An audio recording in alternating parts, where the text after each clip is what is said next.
like the eagle watching the direction of the wind, and then it peaks, spreads his wings. That's what we call soaring. It does not fly, the eagle soars.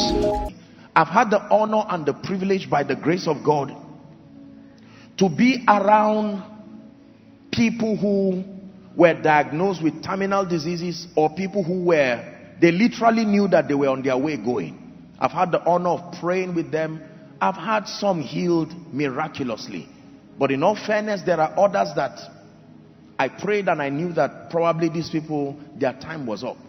And at that time, listen carefully, we have to borrow the mindset of a dying man to understand what fulfillment is about. Once you are not a dying man, you cannot really comprehend the wisdom behind seeking fulfillment. You have to borrow the thinking, the last minute of a man who is alive, who is transiting the earth. There is something about that wisdom you must capture, and that is what will help us tonight. What does a dying man look for? Imagine, don't be afraid, just imagine that God told you right now that by 12 midnight today, okay, you will be afraid of going to heaven, but he's coming. In any case, whether you are going or he's coming, you people must meet. Because I don't want you to say I'm confessing negatively, you know, believers, the way we think sometimes. But realistically, imagine that the Lord told you today that Joshua Selman, by 11:55 you are going home. Question: I know you have investments around the world. I know you have all kinds of things. I know you plan to travel next week. I know you even plan to do a lot of things. There's a TV interview somewhere. But what will become your point of focus with that knowledge? Just one information was passed to you, that you have 3 more hours in this life, and that's it. 3 more hours. Wrap up whatever you have to do. You have 3 hours. No prayer will change it. 3 hours. You are not sick, and it's not going to be accident. It will not be anything. Once it's time, God knows the many ways he will pick you, so that you don't fear. But you just have 3 hours. Think for a moment. What are you going to do? Remember, your hometown is more than 3 hours, so don't even think of running there. Think of something wiser that you will do. 3 hours. I'm about to share something else with you, and then we'll pray. That's why I'm asking you this question. Do you know, I will tell you this, I can give you an idea of what will happen to you. In that moment, I give you a guarantee.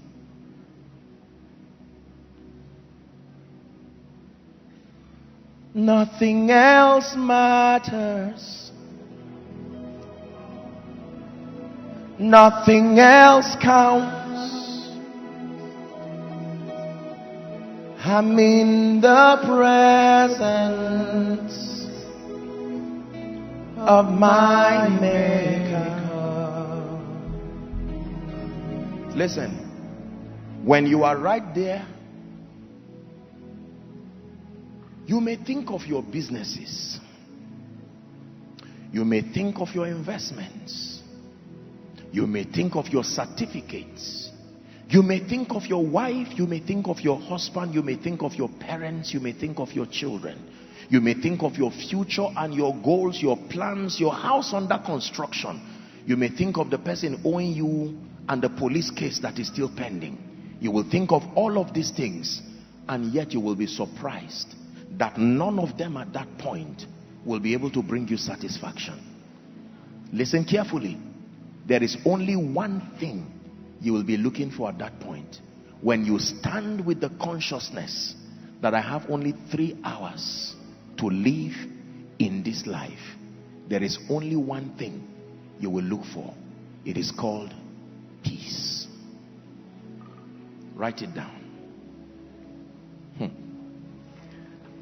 John 14:27, the peace of God. Please write it down. Everybody write it down. Do you know? Remember, 3 hours to end your life, and yet it is not another degree you want. It is not another political office you want. 3 hours, it is timing. By now it will be less than the 3 hours. It is not whether you like it or not. Non-negotiable. 3 hours. Then you will now have the wisdom to look for what you would have spent your entire life really looking for. The thing you are looking for at the point of death is what you should find first in your life and have the privilege of enjoying it. Because I will tell you, in that security, in that variety, in that significance, in that acceptance, in that sense of growth, in that sense of achievement, all of them are various ways of saying the same thing. This is one thing you are looking for: peace. How come you only find it when you are hours to the end of your life, whereas that is really what you need even from the start of your life? And can you imagine that it is available even before you find any of these things? That you can have it without a car, you can have it without a child, you can have it without a church, and yet we ignore it. But when you are about to go, when every other thing fades, you find out that is the real thing. So when I crave for security, what I am really looking for is peace.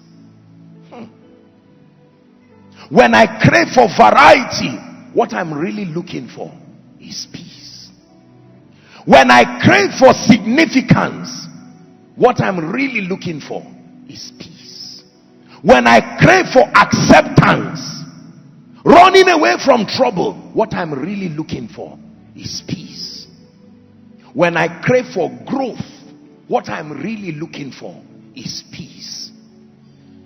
I know you won't believe it if I tell you the reason why you are running around with your CV is that you are looking for peace. You will say, Apostle, you are wrong. I'm looking for a job.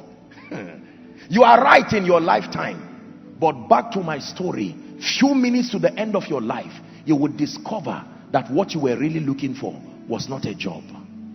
That what you are looking for is not a travel abroad or a second citizenship.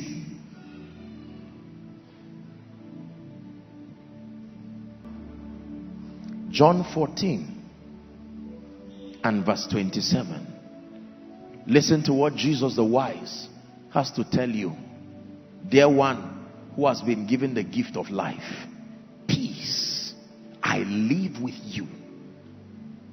My peace I give to you, not as the world giveth, give I unto you. He said, let not your heart be troubled, neither let it be afraid. I have given you something. The fear that comes as a result of lack of a job. I don't mean to get you emotional, but everybody who died in the train that was headed to Kaduna, by the time they left Abuja, they had plans. When they woke up that morning, they said, I will return back in the evening. And when I return, honey, I'm rushing down to Kaduna to do something quickly. I just want to check my building. And they did not know that they had 3 hours left. I know you may not see the wisdom in what I'm teaching you today. I'm not saying you will die, but I'm giving you wisdom that is greater than investments. Wisdom. Can I tell you this? It is a waste of time to suspend your pursuit for peace until you find a house. It is a waste of time to suspend your pursuit for peace until you have children. It is a waste of time to suspend your pursuit for peace until you have money. None of those things have the power to give you peace. I can tell you. They may carry with them expressions of conveniences that may minister security, may minister variety, but security, variety, significance, love and acceptance, growth and advancement, impact and contribution are psychological ways of looking for the same thing. Peace. Jesus said, I've given it to you. I don't give you when you finish your degree. I don't give you when you finish your master's. I don't give you when you finish your PhD. I don't give you when you become a professor. I don't give you when you are 60 years. Right where you are, before you even start your journey, you can carry the peace of God. When you find a house, it's just an added advantage, but peace is there. Even if the house goes, your peace remains. As God grants you children, you are celebrating the children and dancing, but not without your peace. Can I tell you, no matter what you lose, you did not lose if what you have left is peace. But no matter what you gain, hear me, you really lost if you lost your peace on the way. Many of you start with that gift of peace. You throw it away to look for a wife. You throw it away to look for a husband. You throw it away to look for a job. You throw it away to look for ministry increase. At the end of it, watch what you have. Children, a name, a private jet, money in your account in various currencies, a political position, titles, qualifications, no peace. Where did you keep it? And you find out that you left it in 1980. You threw it when you began your journey looking for other things. And at the end of your life, it will say, house, give me fulfillment. And house says, not my assignment. Degree, give me fulfillment. It is not my assignment. All of them will say, my assignment is only to give you success. Once we help you to become successful, our mission is finished in your life. What then gives me fulfillment?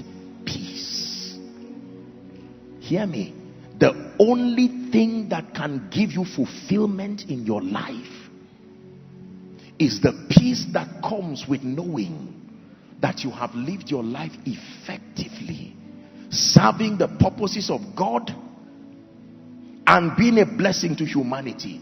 Philippians chapter 4 and verse 7. Philippians chapter 4 and verse 7. And the peace of God, which surpasseth all understanding, it says, shall keep your heart and your minds. When you read the preceding verse, verse 6, it says, be anxious for nothing. Anxiety. Nigeria, please look at me. There is such anxiety right now. I want to make it. I want to make sure that things work. And I assure you, by God, God is more interested in your success than you are even interested. The God that we serve is more determined, except that we have been given a wrong narrative that things give success and they also give fulfillment. I am here to tell you by the authority of scripture and the wisdom of those who have gone before us, that the limit of everything you will ever have in your life is the realm of success. When you pass the realm of success, only one thing is qualified to pass with you: your peace. And if you throw it away looking for the other tokens of success, a rude shock will be waiting for you at the end where that line is drawn. My peace I give to you. Let me tell you this, and I submit to you by the God of heaven. I thank God for everything that he has done in my life, and I thank God for all of you and our global family who have contributed to helping this life attain some level and some measure of success. But I thank God because I learned early. Ministry is powerful. It reveals Jesus, but on its own, as an art or an occupation, does not give you peace. I can tell you, traveling around the world, I don't care whether you go with first class, business class, private jet, it will not give you peace. The same weather will shake every plane. It doesn't matter where you are seated. The plane the space in a first class, business class, economy, if the weather shakes it, the whole plane will shake. If that plane crashes, everybody there will crash.